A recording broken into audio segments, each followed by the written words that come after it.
नमस्कार। कार्यक्रम सन्दर्भमा यहाँहरूलाई स्वागत छ। म हरिशरण नेउपाने। हामी सन्दर्भ कार्यक्रममा हरेक दिन फरक फरक विषयवस्तुमा कुराकानी गर्दै आइरहेका छौँ।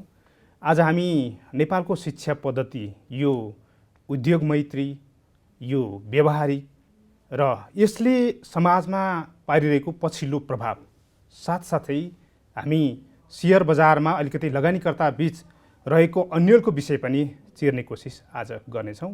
हामीसँग अतिथि हुनुहुन्छ इम्पेरियल बिजनेस कलेजका प्राचार्य प्रजित के तिमल सिन्हा। उहाँ कुमारी क्यापिटल लिमिटेडका कोष व्यवस्थापक पनि हुनुहुन्छ।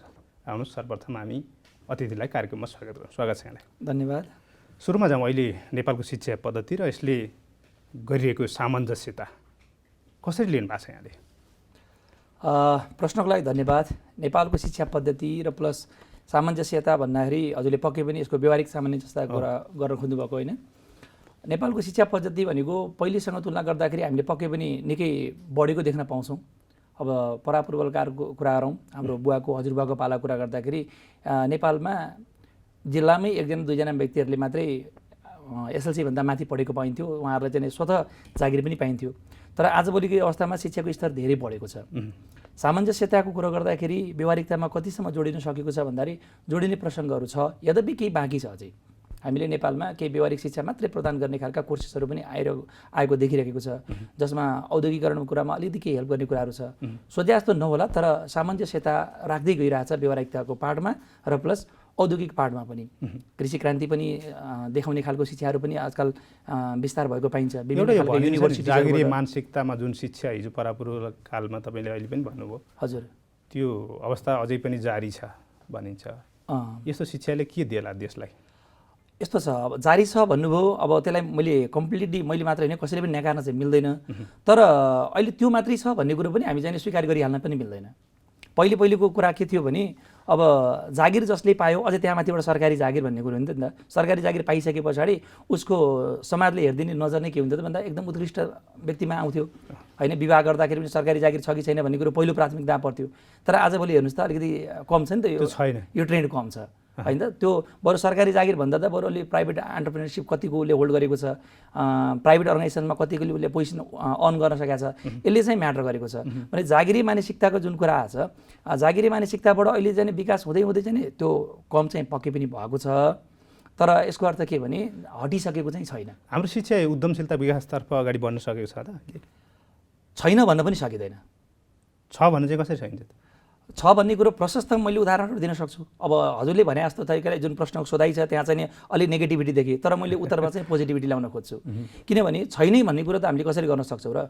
अब उद्योगमा छिर्नको लागि नेपालमा शिक्षाका धेरै आयामहरू प्रवेश भइसकेका छन्। अब हेर्नुहोस्, विभिन्न विश्वविद्यालयहरू नेपालमा हामीले चाहिँ नेपाल अन्तर्गत नै 8वटा 9वटा विश्वविद्यालयहरू छन्। विभिन्न विश्वविद्यालयबाट आएका विभिन्न कोर्सेसहरूलाई ध्यान दिनुहोस् त।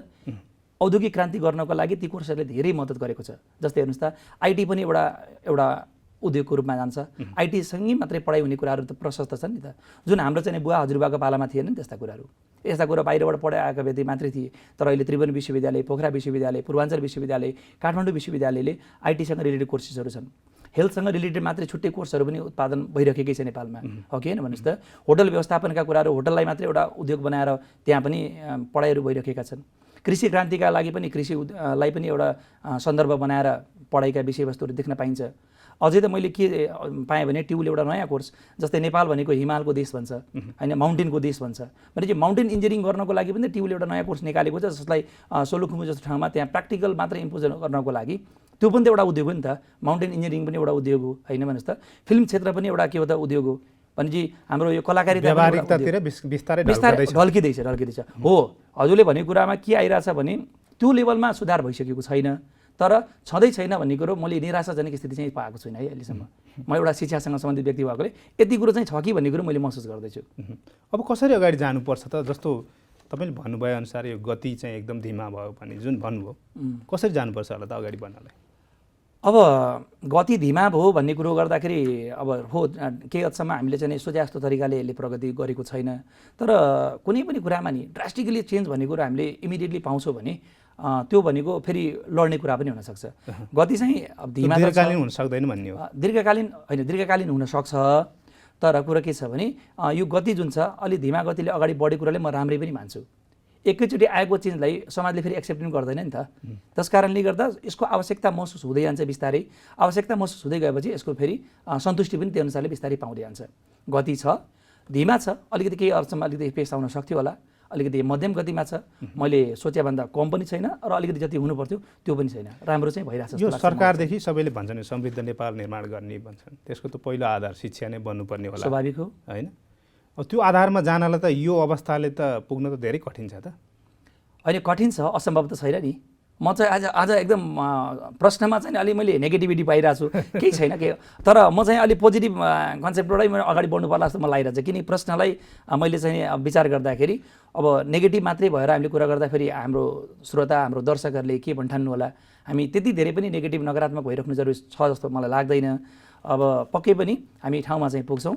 अब एउटा समय लाग्ला, पक्कै पनि अप्ठ्यारो त यसमा मैले देखेको छुइनँ खास। तपाईँले भन्नुहोस् त ल, यो पोजिटिभ रूपमै हामी अगाडि बढौँ, के गर्यो भने यो सम्भव छ? के प्रसङ्गमा? हामी जब समृद्ध नेपालको रूपमा अगाडि बढ्नलाई कस्तो किसिमको शिक्षा दिनु पर्यो अहिले? अब शिक्षा पनि पक्कै पनि व्यवहारिक हुनुपर्छ। हामीले अब शिक्षासँग अलि केही कुराहरू जोड्दै गर्दाखेरि परापूर्व कालमा अथवा हामीभन्दा अगाडिका अग्रज हाम्रो बुवा हजुरबाहरूले पाइरहेको शिक्षाभन्दा हामीले धेरै चेन्ज अवस्थामा देखिसकेका छौँ अहिले। अब भर्खरकै अगाडिको 2 वर्ष अगाडि 3 वर्ष अगाडिको इतिहासलाई हेर्नुहुन्छ भने पहिले हाम्रो एसएलसी भनिन्थ्यो, जहाँ ग्रेडिङ सिस्टम के थियो भने पर्सेन्टाइल बेसिसबाट आउँथ्यो, ग्रेडिङ थिएन, पर्सेन्टेजमा रिजल्ट आउँथ्यो। तिम्रो प्रतिशत कति आयो भन्दाखेरि 80%, 86% अथवा 60%, 45% आउँथ्यो। अब त्यसलाई परिमार्जन गरेर के आएछ, जिपिएमा आइछ, ग्रेडिङ सिस्टममा आएछ, जुन चाहिँ के हो त भन्दा विश्वले डिमान्ड गरेको कोर्सको यो ग्रेडिङ सिस्टम हो। अनि त्यसै अनुसारले हाम्रो नेसनल एजुकेसन बोर्डले पनि आफ्नो पर्सेन्टाइल बेसिसबाट ग्रेडिङ सिस्टममा ल्याएको छ। भनेपछि हामीले के भइरहेछ भने ग्लोबल मार्केटमा हाम्रो जब नेपाल छिरिसके पछाडि विश्वस्तरीय तरिकाले हामीले एजुकेसन सिस्टमलाई चेन्ज गर्नुपर्छ भन्ने तरिकाले कोर्सहरू डिजाइन भइरहेका छन् र त्यो डिजाइन भयो अनुसारले नेपालमा व्यावहारिकता पनि बिस्तारै आइरहेको छ।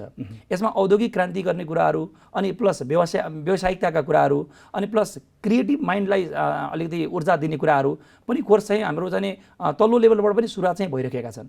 झन् अझै हामीले ब्याचलर लेभलको कुरा गर्छौँ भने ब्याचलर लेभल मैले यसलाई सकिहालौँ। ब्याचलर लेभलको कुरा गर्दाखेरि त्यहाँ चाहिँ ठ्याक्क विद्यार्थीले जे पढ्न खोजेका छन् त्यसलाई मात्रै आधार बनाउने कोर्सहरू पनि आएका छन्। पहिले त हाम्रो बीबीएस मात्रै भन्थ्यो, अझै बीए र बीकम मात्रै भनिन्थ्यो, त्योभन्दा नयाँ खालको कोर्स थिएन नि त। आजभोलि हेर्नुहोस् त कति व्यावहारिकतामा जोडिएका कोर्सेसहरू छन्।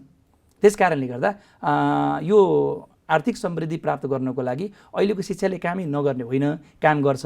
अलिकति केही सुधारहरू अझै हुन बाँकी छन्, जुन चाहिँ हाम्रो चाहिँ नीतिमा बसेका व्यक्तिहरूले यसलाई चाहिँ विशेष गरी ध्यान दिनुपर्छ। भनेको नीतिगत सुधार अहिलेको आवश्यकता रह्यो, आवश्यकता छ पक्कै पनि, किनभने नीतिगत सुधार त हरेक दिन रहन्छ। आजको 10 वर्ष पछाडि पनि सुधारको आवश्यकता पर्छ, समयअनुसार परिवर्तन हुनु पर्यो, स्वाभाविक। अब यो दक्ष जनशक्तिकै कुरा आउँछ।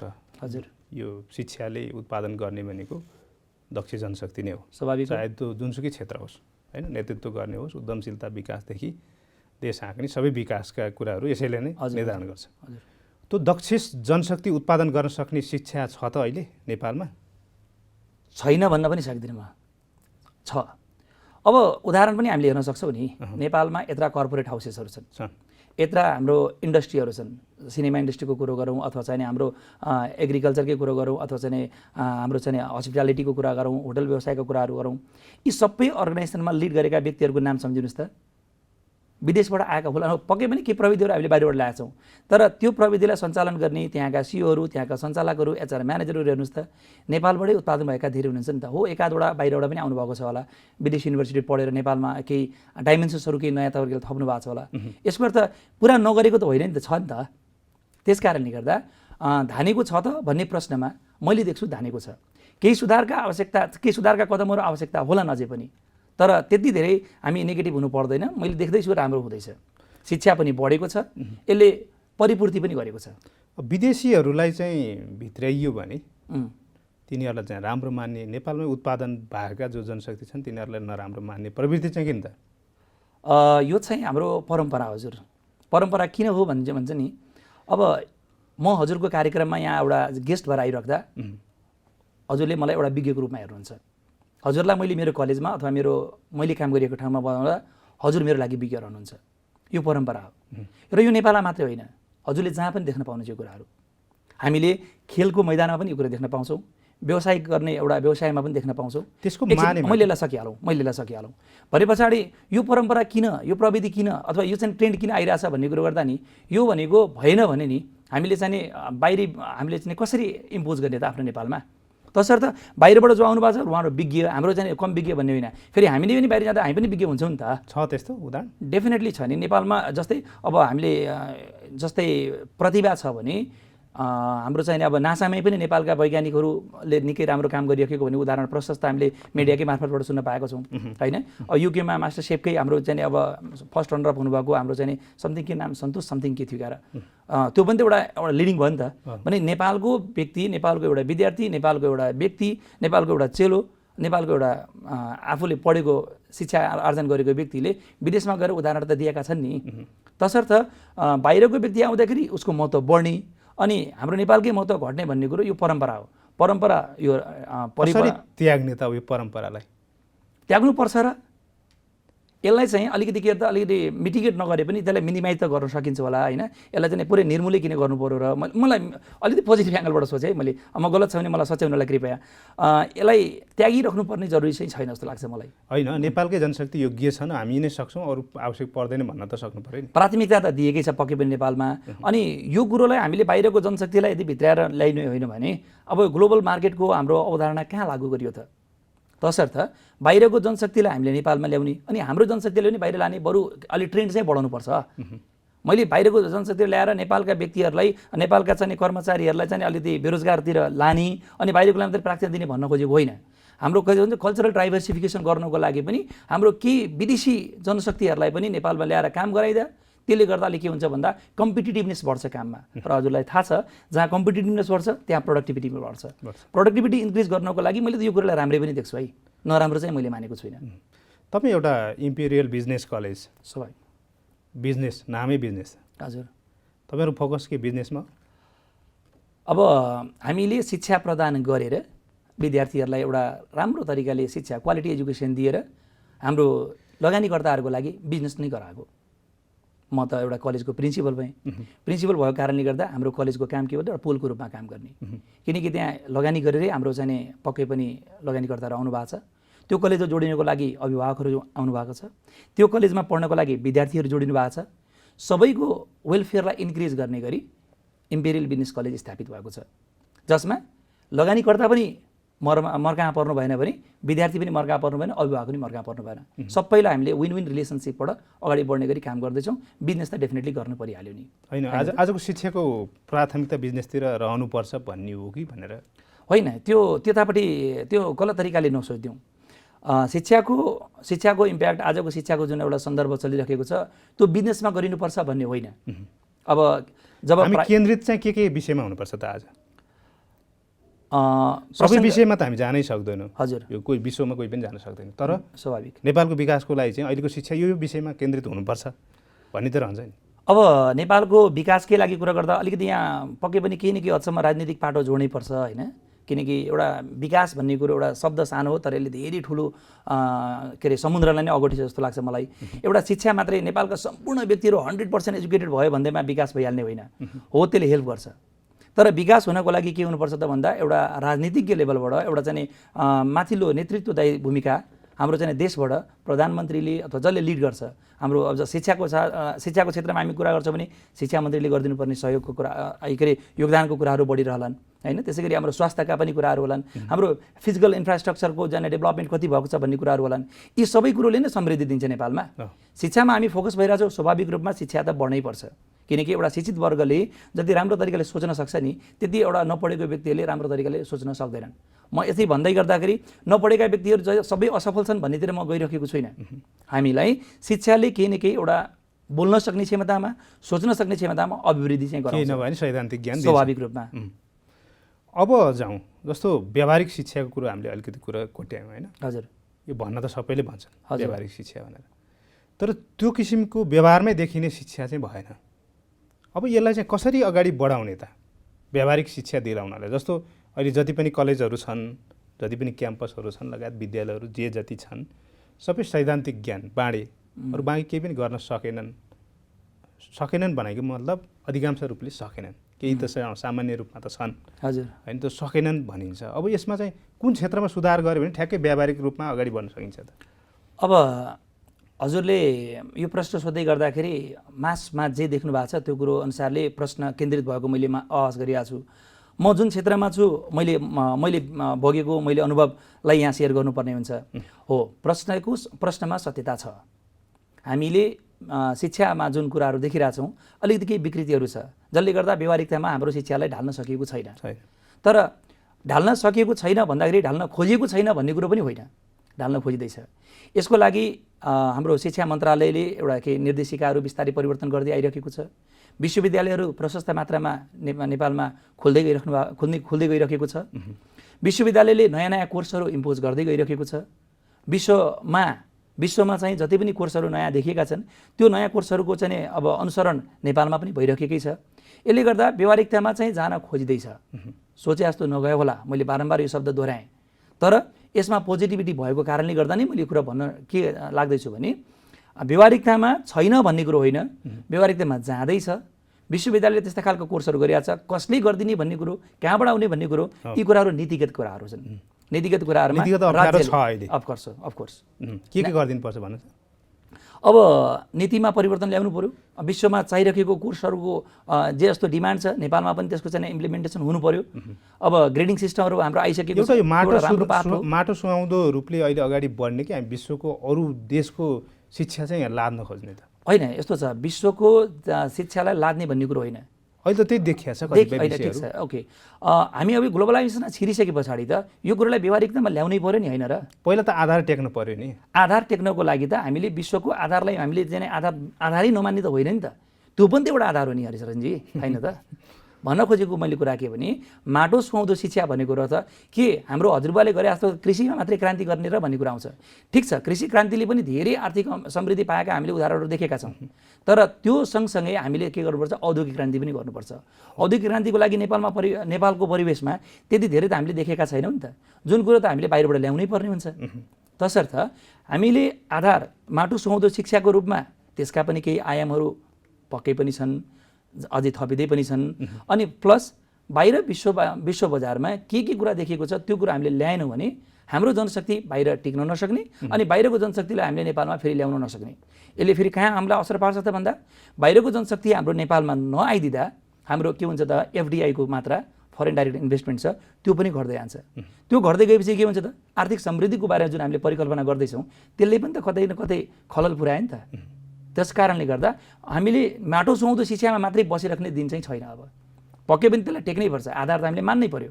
आधार मान्नु पर्यो भन्दैमा यसो गर्न सकिँदैन थियो। यदि तपाईँले आधारमै बस्नुपर्छ भनिदिनु भएको थियो भने मैले सकिहालौँ, आधारमै बस्नुपर्छ भनिदिनु भएको थियो भने तपाईँ जुन ठाउँमा जन्म लिनुभएको थियो त्यो जन्म भएको ठाउँमा आफूले सेवा गरेर बस्नु पर्थ्यो। आज काठमाडौँमा यस्तो सफल कार्यक्रम चलाउने हैसियत तपाईँसँग पनि आउँदैन थियो होला र यो कार्यक्रममा निम्तो पाएर मैले बोल्न सक्ने हैसियत पनि मलाई आउँदैन थियो होला। हो, आधार छ पक्कै पनि, तर विकासका केही आयाम सोध्नको लागि केही अगाडि जानै पर्छ हामी।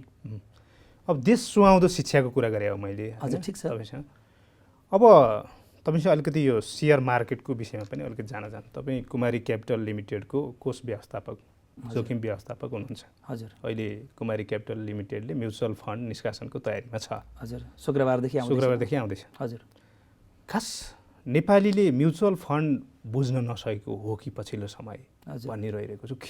खास चाहिँ यो के हो? नेपालमा म्युचुअल फन्डबारे तपाईँहरूले बुझाउन नसकेको अवस्था हो? अब यसको पनि के छ भने योसँग रिलेटेड शिक्षा भनेको बिस्तारै बढ्दै गइरहेछ।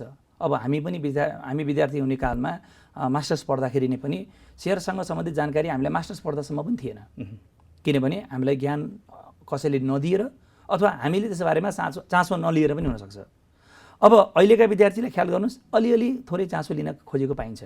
हामीले ब्याचलर पढ्ने विद्यार्थीलाई भर्नामा लिन्छौँ। ब्याचलर पढ्ने विद्यार्थीलाई भर्नामा लिँदै जाने क्रममा 40% विद्यार्थीहरू, 40 पनि नभनौँ 30% विद्यार्थीहरूलाई केही मात्रामा जानकारी, सफ्ट लेभल जानकारी छ। तर बाँकी 70 म्युचुअल फन्डकै विषयमा होइन, म त्यहाँ जोडिँदैछु। म्युचुअल फन्डमा म प्रसङ्ग ल्याइहाल्छु ट्याक्कै।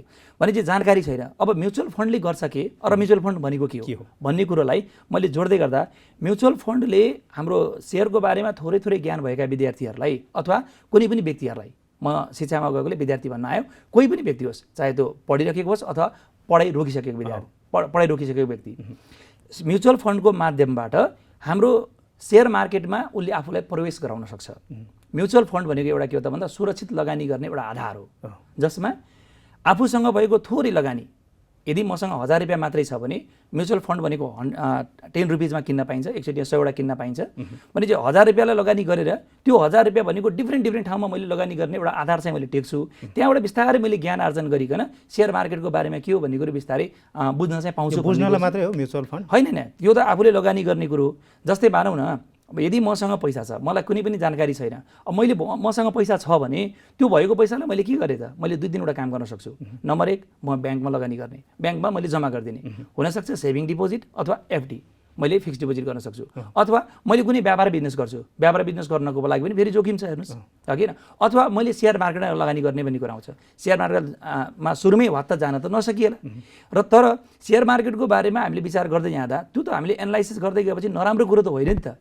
त्यसो भएर त प्रवेश कहाँबाट गर्ने त भन्दाखेरि जोसँग बिल्कुल ज्ञान छैन तर मैले लगानी गर्नुपर्छ भन्ने भावना छ भने त्यस्ता व्यक्तिहरूको लागि म्युचुअल फन्ड भनेको एउटा वरदान जस्तो। तपाईँले यसो भन्दाखेरि म्युचुअल फन्डमा लगानी गरेपछि डुब्दैन, केही पनि जोखिम रहँदैन भन्ने हो? स्वाभाविक हो, एकदमै जोखिम फ्री यो एउटा फन्ड हो। जसले किन जोखिम हुँदैन भन्ने कुरो गर्दा यो भनेको म्युचुअल फन्ड भनेको विविध तरिकाले हरेक क्षेत्रमा यस्तो लगानी गर्ने क्षेत्रमा एनालाइसिस राम्रोसँग गर्ने एउटा व्यवस्थापकहरूको अन्डरमा, र व्यवस्थापकहरूले लगानी गर्ने मात्रै होइन, हामी जस्ता कोष सुपरविजेक हामी म एउटा जुन कुमारी इक्विटी फन्डमा, कुमारी क्यापिटलको इक्विटी फन्डमा जहाँ आबद्ध छु, त्यहाँ म मात्रै होइन, म जस्ता 5 जना व्यक्तिहरू कोष सुपरविजेकको रूपमा हुनुहुन्छ। उहाँहरूले पनि के गर्नुहुन्छ त, यो क्षेत्र सुरक्षित छ, यो क्षेत्र सुरक्षित छैन भन्ने कुरो विभिन्न तरिकाले हामीलाई अवेर गराउँदै गर्नुहुन्छ। हाम्रो त्यहाँ लगानी गर्नको लागि हाम्रो जो व्यवस्थापक हुनुहुन्छ उहाँहरूको लागि। यसले गर्दा के भयो त, एकजनाको आँखाले मात्रै होइन नि, त्यहाँ 10 जनाको आँखाले हेरिरहेको हुन्छ कुन क्षेत्र सुरक्षित छ, कुन क्षेत्र सुरक्षित छैन। अर्थात् सुरक्षाको मात्रा त्यहाँ अलिक बढी भयो। अब सुरक्षाको मात्रा बढी भइसकेपछि ब्याङ्कमा राखेको भन्दा इन्ट्रेस्ट पनि बढी पायो। अर्थात् यसले के गर्यो त भन्दाखेरि छरिएर रहेको साना साना रकमहरूलाई यसले बढीभन्दा बढी रिटर्न दिनको लागि यो इक्विटी फन्ड अथवा चाहिँ म्युचुअल फन्डले तपाईँहरूलाई हेल्प गराएको हुन्छ भन्ने कुरा हामी जानकारी गराउन खोज्छौँ। तपाईँहरूले यो एकत्रित रूपमा पैसा लिनुहुन्छ र सुरक्षित लगानीको ठाउँमा लगानी गरिदिनुहुन्छ र उहाँहरूलाई बेनिफिट दिनुहुन्छ? डेफिनेटली हजुर। जस्तो अहिले सरफाँडले बुझ्न नसकेको अर्को विषय पनि छ कि, जस्तो सरफाँडले साधारण सेयर जो आइपिओ भनिन्छ, आइपिओ र म्युचुअल फन्डमा के फरक छ भनेर पनि बुझ्न सक्नु भएको छैन कि? राम्रो प्रश्न हो, किनकि हाम्रो म्युचुअल फन्डको अवधारणा बिस्तारै भर्खर आइरहेको छ। अब 16-18वटा कम्पनीजहरूबाट म्युचुअल फन्डहरू नेपालमा चलिरहेका छन् होइन, आउने क्रममा पनि छन्, अझै छन् प्रशस्त। अनि आइपिओ भनेको इनिसियल पब्लिक अफरिङ भन्छ। आइपिओमा हामीले साधारण सेयर हामीले पाउँछौँ। अब आइपिओबाट हामी सेकेन्डरी मार्केटमा पनि जान्छौँ। म्युचुअल फन्ड र यो साधारण सेयरमा फरक के भने यो पनि एउटा सेयर नै हो, तर हामीले एउटा कम्पनीबाट लिएको सेयर हो जसको सेयर मूल्य परल मूल्य भन्छ 10 रुपियाँ हो भने हामीले साधारण सेयरमा जाँदाखेरि जेनरली हामीले 100 रुपिस देख्न पाउँछौँ। अनि यसको सङ्ख्या कति, साधारण सेयर भनेको 10वटा 15वटासम्म अब कतिवटा लिस्टिङ गर्न सकिन्छ, त्यतिवटा मिनिमम हाल्न पाइयो भने म्युचुअल फन्डमा हालिने सेयर भनेको तपाईँको कमसेकम पनि 100वटा हाल्नुपर्ने हुन्छ। 1000 रुपियाँभन्दा कमको लगानी गर्न पाइएन। जोखिम यतापट्टि कम छ भने यतापट्टि साधारण सेयरमा लाग्दाखेरि अलिक जोखिमको मात्रा बढी देख्न पाउँछौँ। आइपिओमा जोखिम बढी हुन्छ, आइपिओमा जोखिम कम हुन्छ, तर आइपिओ सँगसँगै हामी त अब सेकेन्डरी मार्केटमा पनि जान्छौँ नि त, त्यहाँ पनि जान्छौँ। अब आइपिओमा चाहिँ जोखिम हुन्छ भन्ने कुरो त अब कमै हुन्छ नि त। आइपिओमा त हामीले त पऱ्यो भने हाम्रो आउने हो र हामीले जतिमा लगानी गरेको हुन्छ त्योभन्दा डेफिनेटली बढी पैसा पाउँछौँ, त्यहाँ पनि त जोखिम छैन। तर एनालाइसिस गर्दै गर्दा हामी त सेकेन्डरी मार्केटमा छिर्ने पनि प्रयास गर्छौँ।